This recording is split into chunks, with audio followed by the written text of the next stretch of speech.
quando toca-se o bugio, vem muitas lembranças, das andanças pelo Pago afora.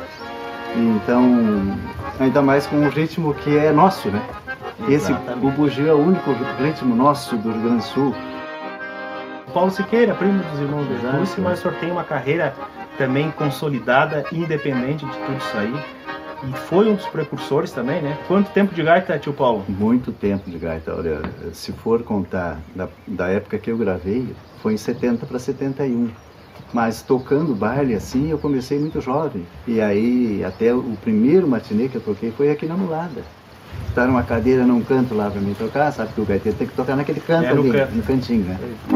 E eu toquei, então eu tinha 15 anos. E quantas músicas o senhor sabia para tocar esse baile? Sabia umas 15 no máximo, né? Mas então o senhor tá bem, porque tem história de gaiteiro que começava com 3 músicas, tocava um baile inteiro, né? O senhor já tava... Eu desde guri vivia incomodando a minha mãe que eu queria um instrumentinho para tocar. Eu queria, escutava o rádio e aí ganhei um violãozinho pequenininho daqueles de brinquedo, sabe? Mas o meu negócio era a gaita. Quando ele chegou com aquela gaita de 80 abaixo, 2 registrinhos, verdinha, toda esquina, eu comecei a minha mãe veio correndo de lá onde ela estava e disse, mas guri, tu nem bem pegou a gaita e já está tocando um tango. Sim, exato. Fui na janela da cozinha, que é essa casa que nós estamos aqui, aquela que chega à estrada, ia descendo um cavaleiro lá, e eu disse para minha mãe, bota a cadeira ali na janela para mim. E eu cheguei, puxei a gaitinha com força. E o cara, mãos na rédea e parou para escutar.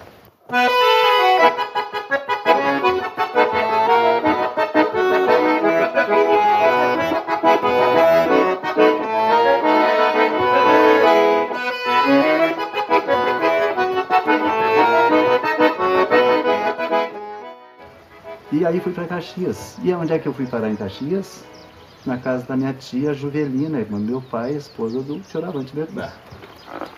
A história estava escrita já. Estava escrita. E o Adelar me levou a conhecer o maestro K. E aí então comecei a estudar com K quando eu tinha 14 anos. Tu sabe que a gente quando quer aprender a tocar um instrumento, tu quer de vereda já pegar um instrumento para tocar. E eu cheguei no K, primeira coisa, os livros. Teoria, solfejo. Primeiro tu tem que saber as notinhas, não? Para depois tu pegar o instrumento. E aquilo ali que fez a diferença. A tirar as músicas naquela época por conta, sabe? Sim. Aquele ensinamento foi me ajudando bastante, né? Claro. Porque eu já tinha um ouvido e o pessoal me procurava muito para mim tocar baile com eles. Aqueles gaiteiros mais antigos ali de Caxias. E quem? O senhor lembra os nomes?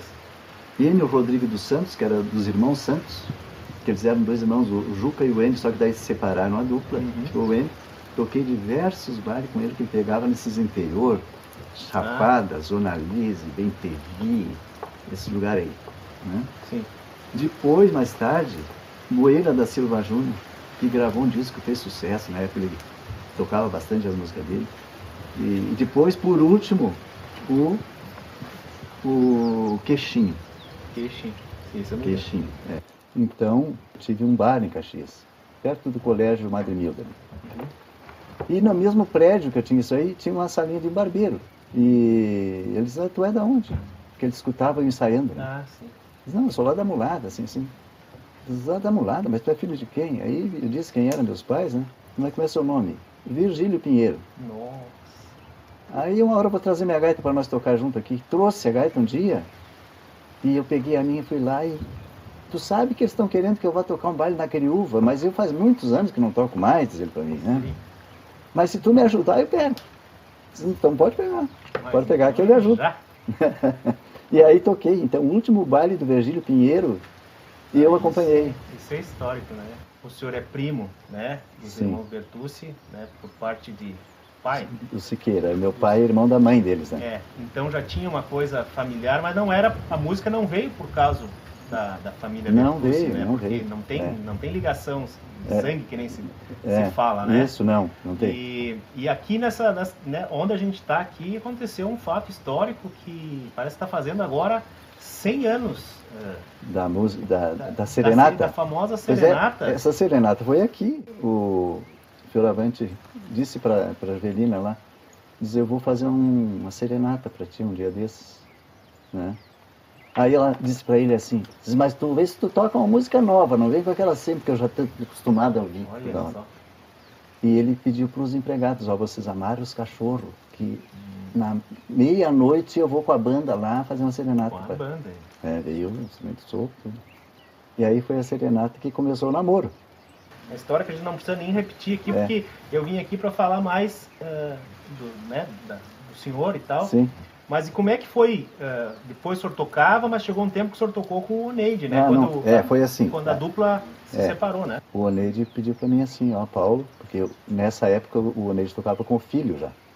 A dupla dos irmãos, eles tinham separado em 65, o Dalton. Uhum. Então em 65 eles pararam a dupla e aí ficaram 2 anos o Oneide e o Dalton. E nesse meio tempo, aí eu comecei a tocar junto, eu viajava junto, nós 3 gaiteiros. Então a gente gravou aquele disco em 71, que é o Cancioneiro das Coxilhas, volume 2, onde tem a música Saudade da Minha Terra, da minha autoria, que eu fiz em homenagem a essa terra aqui, né? E aí gravamos lá, a primeira vez. A primeira vez foi lá, já com o Oneide cantando comigo. E o nome do conjunto era? Os Vertus.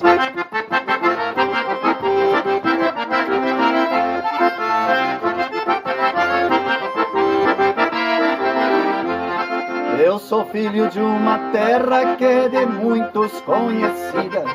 Não fica no fim do mundo 2 horas de corrida. Quando lembro minha terra, sinto uma coisa doída. Dói mesmo barbaridade, bem pior que uma ferida. Chegava em São Paulo, no estúdio Reunidos, que já estava tudo agendado, já tinha marcado tudo direitinho. Último verso. Com isso que eu contei da minha terra querida, não disse o nome dela, que é o principal da cantiga. Vou dizer o nome agora, com orgulho destemido. São Jorge é o seu nome, emulado é o apelido. Como é que era a função toda de sair daqui? Como é que chegava, como é que ela recebia, quem é que recebia, tinha o regional, essas coisas aí, uma coisa que esse primeiro disco, então, os músicos todos de lá. E chegava lá, eram os famosos regionais que... Os regionais, das aqueles gravadoras. Que estavam na gravadora, Zé do Rancho, Zino Brito, Gabriel Balles. E daí chegava com o repertório já feito aqui, ensaiado aqui, de 2 gaitas tudo e vozes. Aqui. E daí lá dava uma passada com eles ou levava partitura? Como é que era? Não, era só na hora, sim. Tocava uma vez e já saia gravando. Eles já pediam assim, como é que é a música, como é que é a levada dela, assim, e tal. E aí a gente saía e já tocava junto as 2 gaitas. E daí o senhor tocou quantos anos com o Oneide ali? Bom, aí eu fui até 78. Nós gravamos então esse disco aí que tem essa música, depois o Velha Porteira já fomos só nós 2, só o Oneide e eu. E já trocamos de gravadora, que era a Copacabana. E aí tu perguntou sobre... E lá tinha o maestro, na Copacabana, mas o maestro, pra te ter uma ideia, ele ficava quieto, o seu Perac, mano. Ele ficava lá, um barbão, branco assim, e ele não disse uma palavra para nós, sabe? Nem bom dia, nem boa tarde. Certo, ele pensou assim, que eu vou me meter nas músicas que não... Foi lançado o Velha Porteira? Da música. Foi em 73. Quando eu passava a porteira, aquela de vara, eu tinha que abrir a porteira, eu tinha que apear. Comecei a falar com a porteira. Porteira velha, que há muito existe, nesta passagem desse meu rincão. Eu resolvi cantar esses meus versos enquanto passa o fim da razão.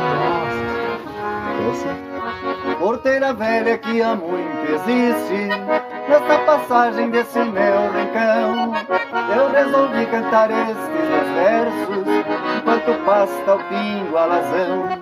Sentado junto de tua calqueira, ora lembrando com grande emoção o intervalo de cada verso, eu vou tomando um bom chimarrão. No intervalo de cada verso, eu vou tomando um bom chimarrão.